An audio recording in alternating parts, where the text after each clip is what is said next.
Vivre au jour le jour tel que cela a toujours été enseigné, c'est la pire invention pour amener l'homme à être décadent. Cela veut dire, disons ceci, je suis président de l'Amérique, premier ministre de l'Amérique. Alors il est évident que je dois dire au peuple, vivez le jour le jour. Vivez au jour le jour, vivez l'instant présent. Cela va de soi. Ne pensez pas à l'avenir. Laissez-moi y penser. Or, ça veut dire qu'à un moment donné, tout ce qui s'en va dans la société, c'est moi qui l'organise. C'est moi qui crée les chemins, c'est moi qui crée les cadres pour vous.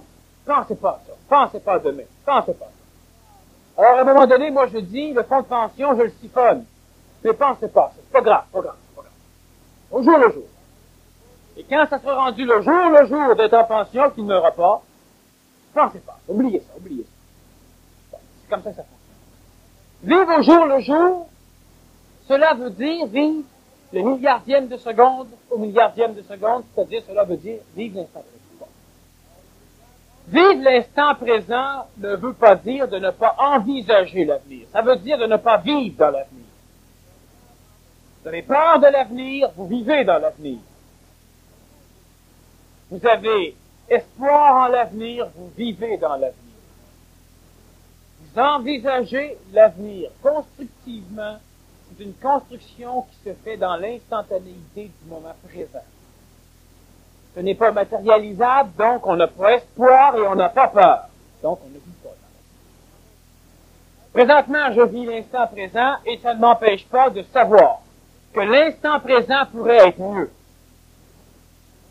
Pourrait être plus facile. Vous savez, lorsque vous avez faim, mais vivez l'instant présent et mangez pas. Non. Lorsque vous vivez l'instant présent, vous connaissez les mécanismes inhérents à vos corps. Le corps physique a faim, le corps vital aussi, le corps psychologique aussi, le corps mental aussi. Certains se nourrissent d'informations, d'autres de vitalité et d'autres de matière physique. Vivre l'instant présent, ça veut dire, présentement, j'ai faim. Et je mange. Si je mange, je vais aussi avoir faim. Donc, je vais m'arranger pour avoir de la nourriture. C'est vivre l'instant présent, parce que c'est la conscientisation immédiate d'un état de choses. Mais si je dis, j'ai faim, donc demain je vais avoir faim aussi, qu'est-ce que je vais faire? Là, je suis déjà en train d'essayer de vivre un instant qui n'existe pas. Parce que si vous avez un désir, une émotion, l'émotion, c'est souvent bien compris, elle apparaît dans quelque chose de vivant. Vous avez une émotion en pensant à l'avenir, c'est que vous vivez l'avenir. Vivre l'instant présent, c'est vivre immédiatement. Envisager l'avenir, étudier le passé, ça se fait dans l'instant présent. Faire naître une émotion parce qu'on envisage l'avenir, c'est transposer sa vie dans l'avenir. Là, on ne vit pas l'instant. Alors, vivre l'instant présent, c'est de prendre conscience de notre état d'être dans l'instant présent. Cela ne veut pas dire de ne jamais entrevoir les futurs possibles. Cela ne veut pas dire de ne pas s'organiser. Vivez l'instant présent. Tant que vous avez de l'argent en banque, n'allez pas travailler. Quand vous aurez plus d'argent, n'allez pas travailler, vivez l'instant présent. Et vous allez voir rapidement que vous allez vivre l'instant présent.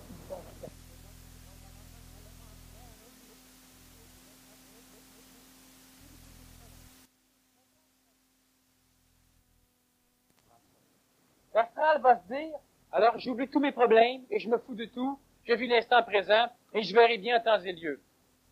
Parfait. Tant que la psychologie vit comme ça, elle ne souffre pas. Elle n'évolue pas, mais elle ne souffre pas. Elle perd son linge, elle perd sa peau, elle perd ses ongles, elle perd ses cheveux, elle perd ses yeux, mais elle ne souffre pas. Et on dit, dans l'antique religion, que Dieu va tout vous donner. Dieu, c'est l'énergie supramentale, en l'occurrence, l'énergie christique. Oui. Lorsqu'on vit l'instant présent, on connaît les futurs. On vit en accord avec ces énergies. Tant que l'homme n'a pas la faculté d'être totalement conscient du plan antiquement appelé divin, donc tant qu'il n'est pas en affinité complète avec l'énergie supramentale, il a la faculté par son mental d'entrevoir le plan, même s'il ne peut pas le vivre dans l'instantanéité. Lorsque l'énergie astrale se laisse complètement aller à l'instantanéité, il va dire, Moi, je me promenais et j'ai trouvé un billet d'avion au sol, alors j'ai pris l'avion et j'ai rencontré un millionnaire qui me parfait. Et pour cet état de choses, il fallait que d'autres ne vivent pas l'instant présent pour que quelqu'un échappe son billet, pour que le millionnaire lui pense à l'argent pour en ramasser pour t'en donner.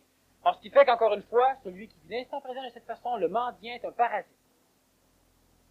Chaque parasite a une utilité écologique. Il instruit celui qui donne à ajuster ce qu'il donne.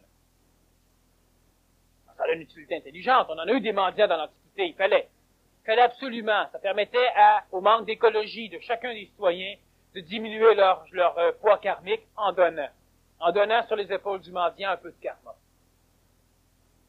Parce que le mendiant ramassait le karma. Le mendiant n'arrivait jamais à vivre autrement qu'en mendiant. Il n'était pas nécessairement heureux. Alors, il payait un peu le karma de celui qui donnait.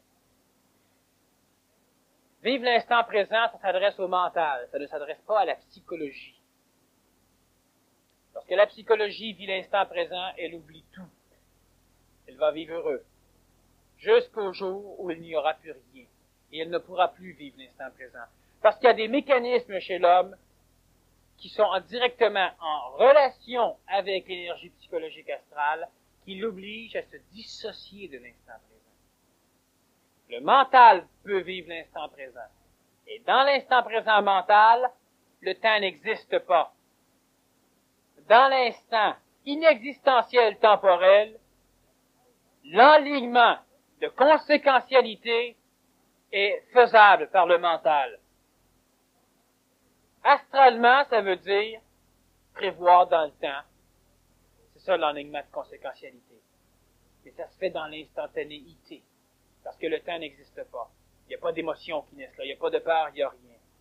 Lorsque la psychologie vit l'instant présent, elle est assise ici, elle ne fout rien.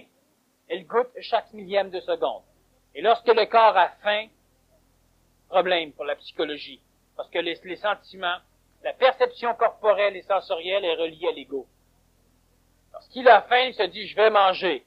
Lorsqu'il se lève et qu'il n'y a plus rien dans le grenier, il dit, je mange quoi? Alors il mange son grenier. Lorsqu'il n'y a plus de grenier, il mange plus rien. Pourquoi cultiver? J'ai faim tout de suite, je mange tout de suite. Si je mange, j'ai plus faim, donc je cultive pas. C'est le phénomène psychologique. Alors on ne doit jamais instruire l'ego de vivre le moment présent, il ne peut pas. L'ego doit finir par disparaître dans le temps. Le mental doit vivre l'intemporalité, l'avenir. Ça n'existe pas. C'est dans l'instantanéité que le mental peut voir où il est et où il est. Alors il va s'arranger pour être où il est. Psychologiquement, il va s'arranger pour devenir. Les mécanismes temporels, ce sont des choses sur lesquelles on va revenir, mais ce n'est pas le temps. Parce qu'il manque encore trop de données, trop de bases au niveau du vocabulaire pour arriver à expliquer convenablement les mécanismes illusoires de l'apparition du temps. Et lorsqu'il y a trop d'ego chez ceux qui écoutent, l'ego ne peut pas admettre d'une façon vivable que le temps est une farce.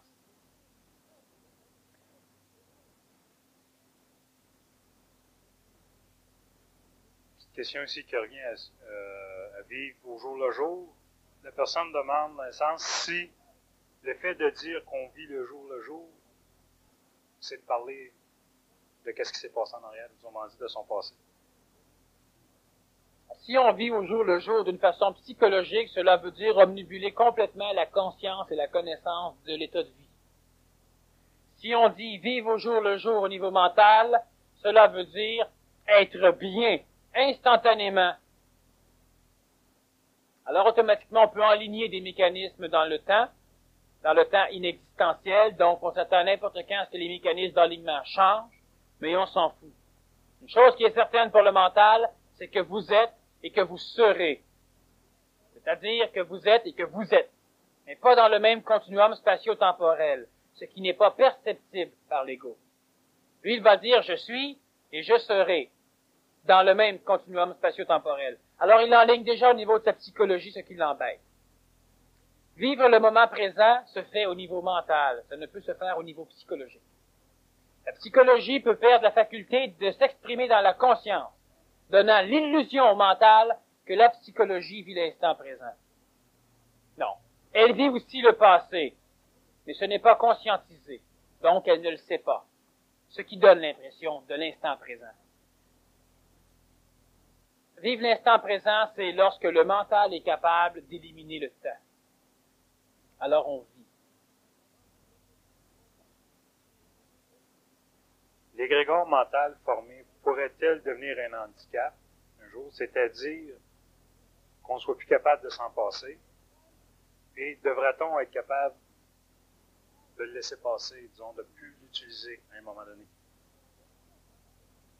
L'égrégore mental ne peut pas devenir un handicap pour la simple raison que l'égrégore mental ne sert que celui qui a suffisamment d'énergie vibratoire pour être en contact avec l'égrégore mental. Celui qui n'a pas suffisamment d'énergie vibratoire ne peut pas connaître l'égrégore mental, donc il ne peut pas s'en servir. À l'instant même où la personne augmente suffisamment son taux vibratoire pour entrer en contact avec l'égrégore mental, il est mental. Étant mental, il saura se servir d'un outil, sans être dépendant de l'outil. Et lorsque l'égrégore mental sera inutilisable pour lui, parce qu'il sera dans sa propre énergie, donc il sera lui-même en contact avec une énergie plus puissante, l'énergie supramentale, il se libérera facilement et totalement de l'égrégore mental, qui, de par sa vibration, n'essaiera pas de restreindre la liberté de celui qui veut quitter. Dans l'égrégore astral, celui qui est relié à un égrégore astral le connaît émotivement, donc il en a besoin. Il se crée une sécurité avec. Et lorsqu'il veut le quitter, l'égrégore astral veut vivre parce qu'il est facilement égoïsable. Et il sait très bien que sa nourriture est celui qui était dedans. Lorsqu'une personne énergise un égrégore astral, il le met au monde et il le nourrit. L'égrégore astral veut donc conserver ses fidèles, ses pairs. L'égrégore mental se fout de mourir parce que de toute façon, c'est une chose inhérente au mécanisme même des énergies, c'est-à-dire la vie, c'est-à-dire la transformation. Alors, l'égrégore mental ne donne donc aucun des problèmes des égrégores astrales.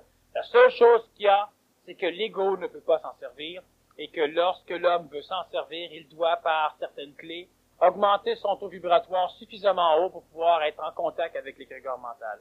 Sinon, il ne pourra pas s'en servir. Comment savoir si l'autre est conscient de ses devoirs? Le voit-on dans le vécu actuel? Bon, si on parle de l'autre en fonction du couple, il n'y a pas de devoir au niveau du couple. Et il n'y a pas de droit non plus.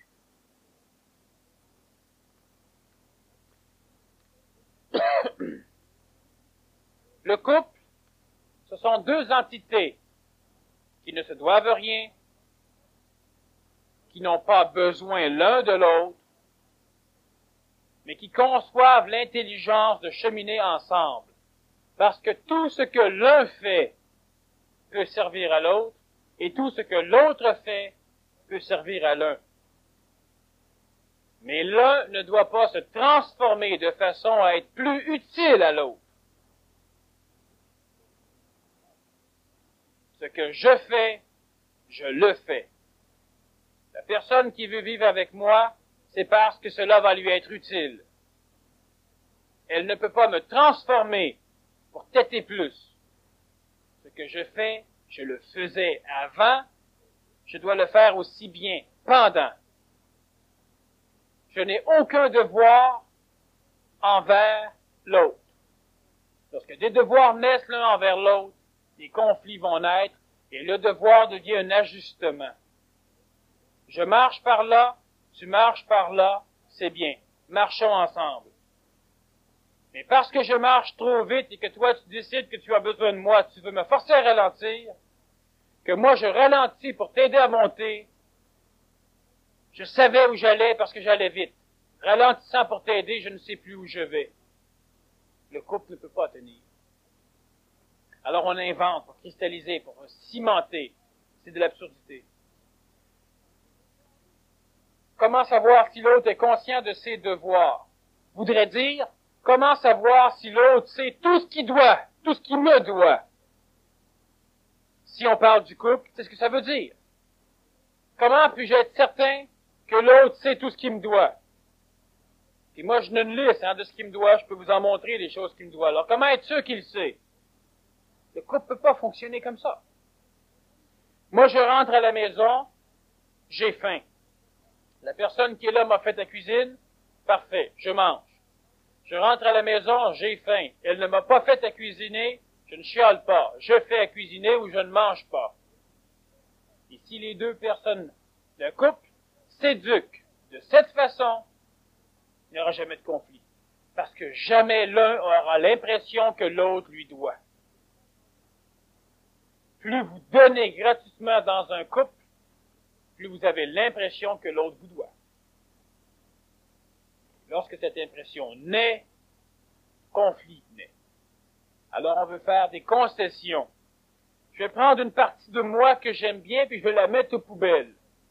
De façon à ce qu'on reste ensemble. Et toi, tu prends une partie de toi que tu aimes bien et tu la mets aux poubelles de façon à ce qu'on reste ensemble. On va se tuer tous les deux, comme ça on va rester ensemble. C'est le couple. Non. Dans le couple, on n'a pas de devoir. On a de devoir qu'envers les enfants. Mais on n'a pas de devoir l'un envers l'autre. Ce qui crée une liberté totale entre les deux adultes. Ce qui fait que les deux adultes vont rester eux-mêmes. Ce qui fait qu'ils vont rester dans l'énergie qu'ils avaient lorsqu'ils se sont rencontrés. Ce qui fait que possiblement ils ne se sépareront jamais. Ce mécanisme ne peut pas être compris par une psychologie ancienne. Je ne dis pas qu'il va être difficile, il ne peut pas être compris par une psychologie ancienne. Alors, ceux qui ne comprennent pas, n'essayez pas de comprendre. À un moment donné, vous comprendrez l'intelligence et la lucidité de cette facilité de vie de couple. Vivre en couple, c'est une initiation pour l'homme ancien, pour l'homme transitif. C'est une solution pour l'homme nouveau. Et la vie de couple est une solution que psychologique pour l'homme ancien, avec tous les déboires de souffrance que ça l'amène. La vie de couple de l'homme nouveau, de la femme nouvelle, est une solution. Sans problème, c'est une solution. C'est tout. Lorsque dans une organisation,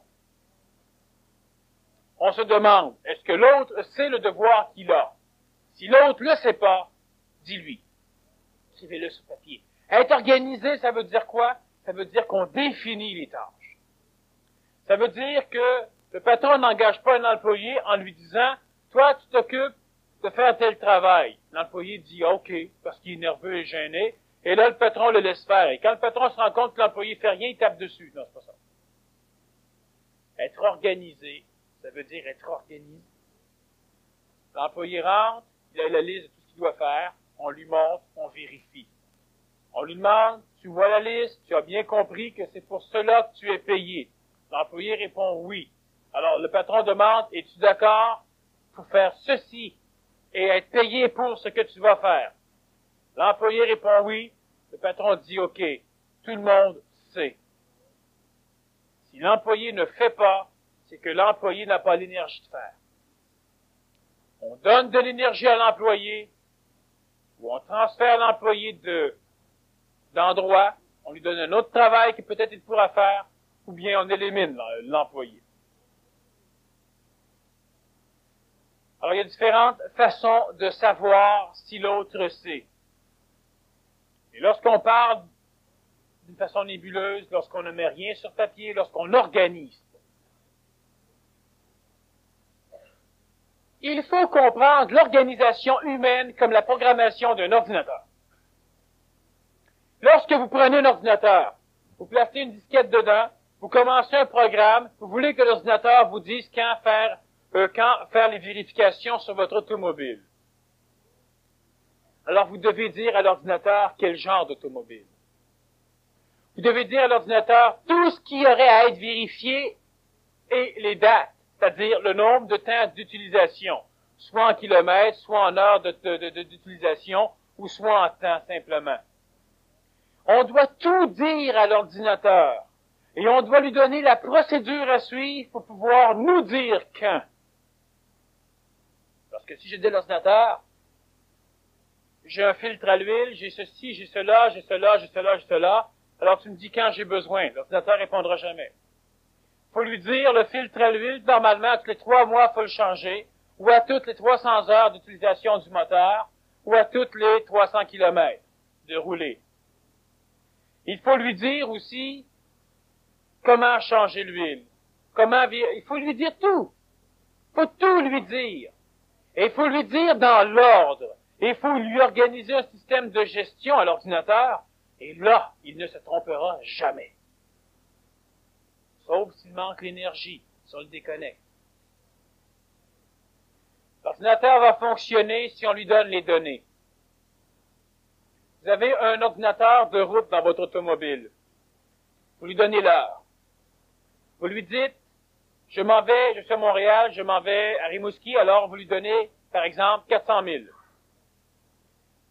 Lui, il est connecté sur l'essence qui rentre dans le carburateur et sur votre indicateur de vitesse. Alors, vous partez à rouler, et l'ordinateur vous dit, à cette vitesse-là, vous allez être rendu à Rimouski dans tant d'heures. Vous roulez, vous ralentissez, l'ordinateur calcule, la vitesse ralentit, donc le temps s'étire, l'essence, il vous donne la combustion d'essence que vous faites à l'heure, ce qui vous reste dans votre réservoir, la consommation, il vous donne le temps d'arrivée, le temps parcouru, l'essence que vous avez utilisée, quelle heure qu'il est et l'heure qui sera quand vous allez arriver. Bon, c'est parfait. Sauf si on a donné de mauvaises informations à l'ordinateur. Alors là, on peut être sûr qu'avec la meilleure volonté du monde, il n'arrivera pas à vous donner des informations convenables.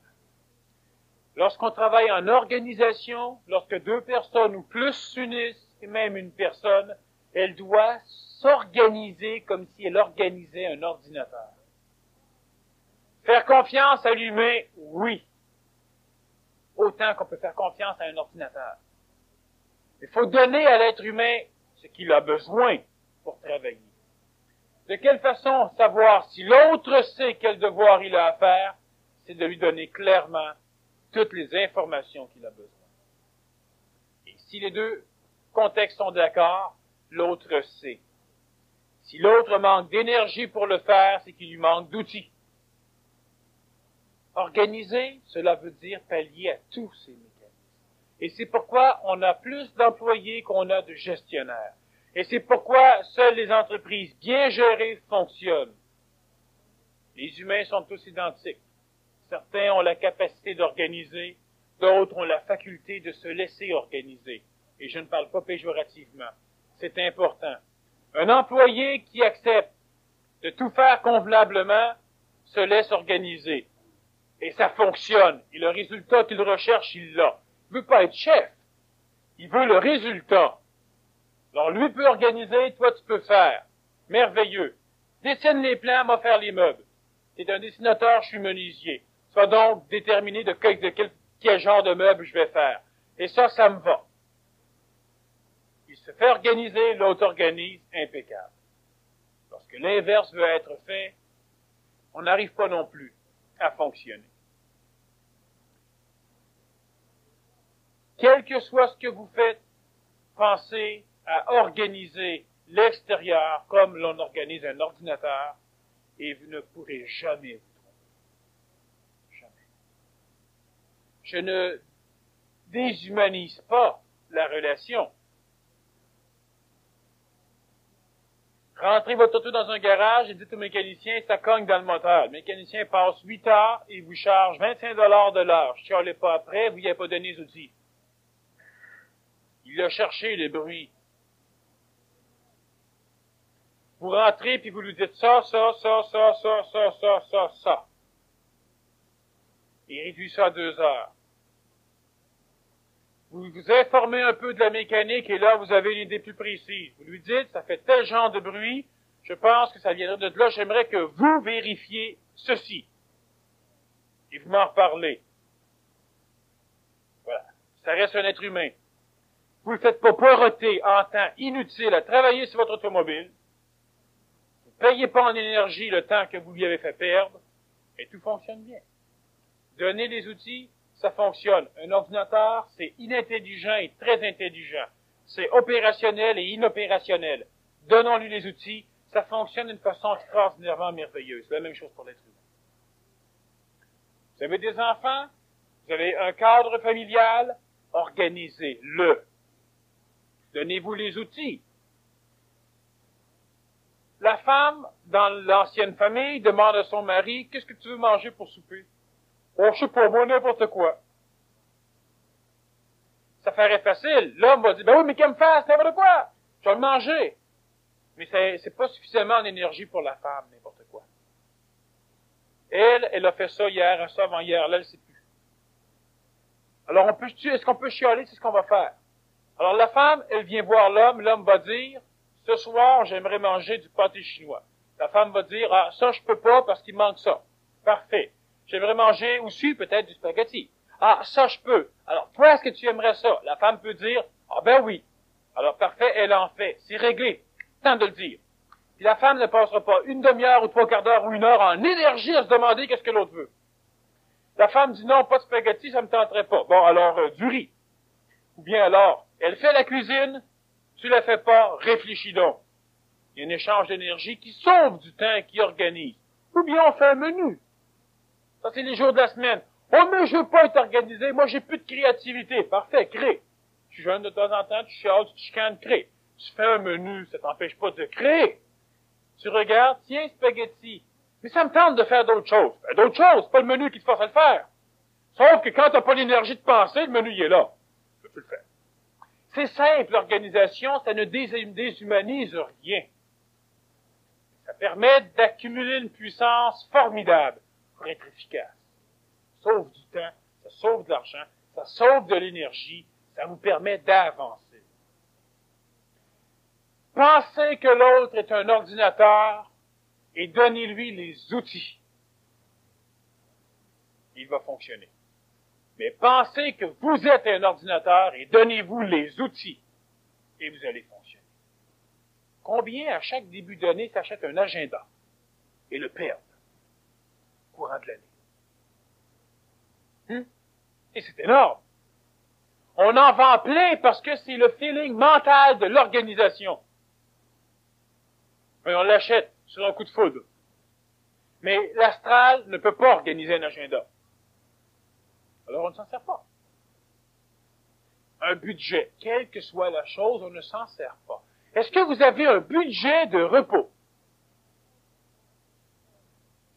L'homme doit s'organiser. Budget de repos. C'est quoi un budget de repos?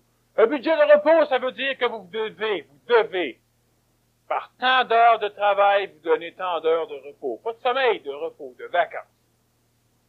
Oh, mais je peux pas, parce que j'ai pas le temps. Organiser, de l'avoir le temps. Ça veut dire qu'on décide.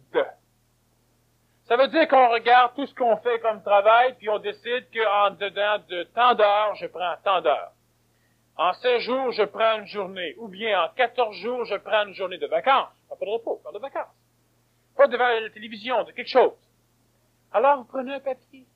Puis vous dites, cette journée-là, je la prends en repos. Vais-je ou ne vais-je pas, je vais voir. Rendu à cette journée-là, vous faites tout. C'est ça l'organisation. Vous devenez votre boss. Là, vous ne pouvez vraiment pas, parfait, changer de jour, trouvez-en. Mais on doit organiser, programmer. Se faire un programme, c'est programmer. Est-ce que ça déshumanise? Non. C'est comme si je dirais, faites-vous un programme pour être heureux. Ah, ben ouais, mais faire un programme pour être heureux, ça veut dire que ça déshumanise, fait que j'aime autant être malheureux puis rester humain. Alors, rester humain. Mais, certains disent, oh, mais un budget, ça fait qu'il y en a qui sont riches qui ont des budgets, puis il y en a qui sont pauvres puis ils n'en ont pas, puis il y en a qui sont entre les deux puis ils savent pas pourquoi. Prenez 100 $, mettez-le dans votre sacoche ou dans vos poches, promenez-vous avec une semaine de temps et comptez combien il vous reste à la fin de la semaine. Prenez 500 $ et comptez à la fin de la semaine. Prenez 20 $ et comptez à la fin de la semaine. Dans tous les cas, vous allez passer la semaine. Et dans tous les cas, il vous en restera pas bien plus. de mécanismes, de non-programmation, de non-ajustement.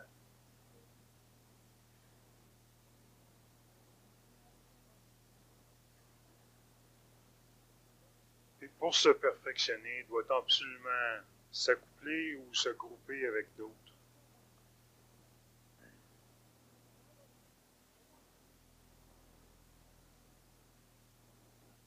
Ouais, pour se perfectionner, le regroupement est nécessaire. L'accouplement salutaire. L'accouplement dans l'instant immédiat, non. Je réponds pour les 30 prochaines années. Certains ont besoin d'un laps de temps où ils vont fonctionner seuls. Qu'ils soient seuls. On ne peut pas dire que le regroupement n'est pas nécessaire. Le regroupement est essentiel. Le regroupement tous sous le même toit, pas nécessairement. Il y a différentes formes de regroupement, mais le contact avec d'autres du même ordre vibratoire est essentiel. Même lorsqu'une personne arrive à un contact supramental total et global, dans le plan planétaire, elle devra travailler avec d'autres. Le regroupement est nécessaire. Sur différents paliers, peut-être. L'accouplement, c'est salutaire. Immédiatement, pour certains. Pour d'autres, plus tard.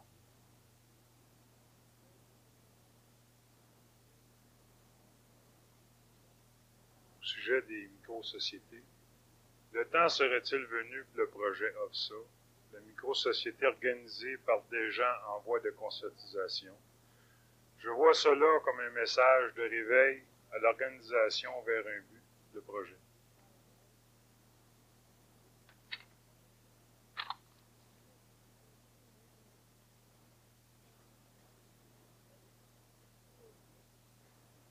OFSA, ce n'est pas simplement la constitution d'un village. Disons que présentement, 1986 réserve des surprises au bien du monde. Pour ceux qui se conscientisent consciemment, pour ceux qui le savent, comme pour tous ceux qui sont en train d'être conscientisés mais qui ne le savent pas. Alors, il y en a plusieurs autour de vous, vous allez voir, aussi épuisés que vous, aussi malades, aussi tout croche, pas guérissables. Et on va dire, oui, mais je ne conscientise pas, c'est un imbécile. Non, on est en train de travailler son corps physique, son corps neuronique, son corps vital. Ce n'est pas nécessairement réfléchi dans sa conscience, donc il ne le sait pas. Il est temps que l'homme, d'une forme vibratoire similaire, se groupe, d'une façon coordonnée et organisée, pour pouvoir travailler de plus en plus efficacement en mettant de moins en moins d'énergie. Est-ce que c'est un préliminaire au projet OFSA? Peut-être. Peut-être que non. Une chose qui est certaine, c'est que le projet OFSA ne verra jamais le jour tant qu'il n'y aura pas suffisamment d'aide organisée avant.